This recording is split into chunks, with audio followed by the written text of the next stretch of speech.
दिनै काजलगावआव फैनानै जिबादि रेलि नुफैबाय हाजार हाजार मानसि चिरां आरो काजलगाव मिलायनानै बेनिफ्राय हयथ' 15,000 मानसि दङ 15,000 माने नङा जोंनि बायदि सानो मोनसे समस्यायाव 7,500 रानोबा समान लादो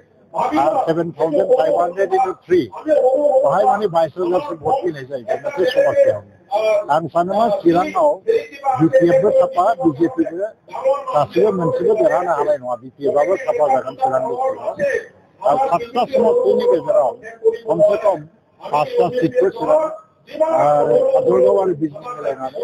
बिपिएलआ मोनगोन होननानै आं सानो आरो गथै बिटिसिआव नायाब्ला आङो टंलायाव रेलि खालामदों आरो लोगोसेयैनो तामुलपुरावबो हाबदोंमोन आरो तामुलपुरावबो खालि बिपिएल हावा बाहाय मोनबा 6टा समस्ति गोलैयो बागानबारिखौ लानानै 6टानि 6टायावबो कुनु दला देरहानायनि सम्भावना नुवाखै दा उदालगुरि डिस्ट्रिक्ट हिसाबै 10टा समस्ति दं बाहाय खमैबाबो 6टा 7टा सिट फैनायनि मोनसे सम्भावना दा बाक्सायाव जुदि जोङो 5टासो मोनोबा आरो जुदि चिराङाव 5टा फैयोबा आरो उदालगुरियाव जुदि 7टा फैनांगौबा 15टा 17टा थांबाय क'क्राझारनिफ्राय दा जुदि माने 8टासो फैयो बिदिनो जोङो 20निफ्राय 25टा सिट देरहानायनि मोनसे अंक खालामनानै ओंखारदों दिनै जों बिपिएफखौ गिया बिपिएफआ बाहाय कुनु माने स्थिति गैया आरो बाहाय कंग्रेसआथ' गैखायानो गौरबबो गैया जास्ट खाथा खुलिनो फैदों फैदों मोजां जादों आंजों गाज्रि मोना आरो बिजेपिआ दिनैनि दिनाव कुनु कारनाव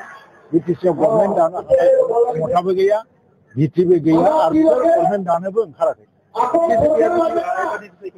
गेम गेलेगोन नामा बिजेपिआ गेलेनायाथ' बयबो गेलेयो जोंबो गेलेगोन बिपिएलआबो गेलेगोन जों मालाय मानो सानो मालाया गेलेयोबा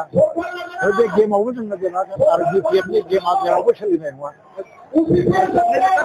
20 मायथाइयाव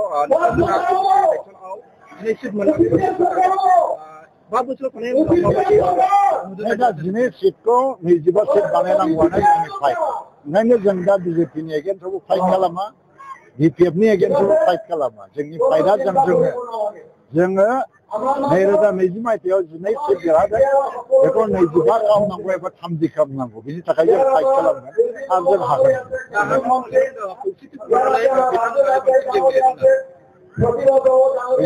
दुलाराय बर' फरायसा आफादनि जि प्रेस मिट बेनिफ्राय क्लियार जाबाय नङा होमबा बिथांमोना इउपिपिएलखौ लेंहरदों जोंखौ सानदों आरो इउपिपिएलआव जों बुंदों इउपिपिएलआ जोङो खौसेयाव दं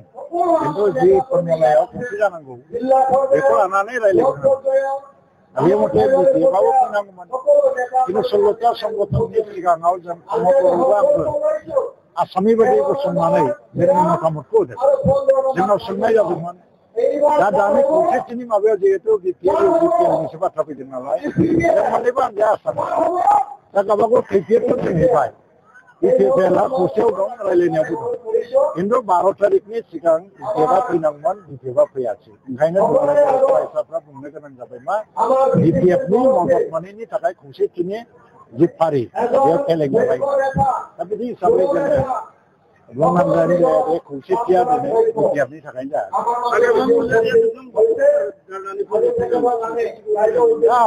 सरकार गारनांगौ ना मानांगौ बे रायज्लायबानो जायो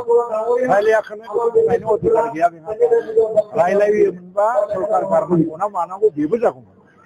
खिन्थु बे रायज्लायजेनाखैनो ओंखायनो बेखौ बुंनायनि बेहा अधिकाराबो गैलिया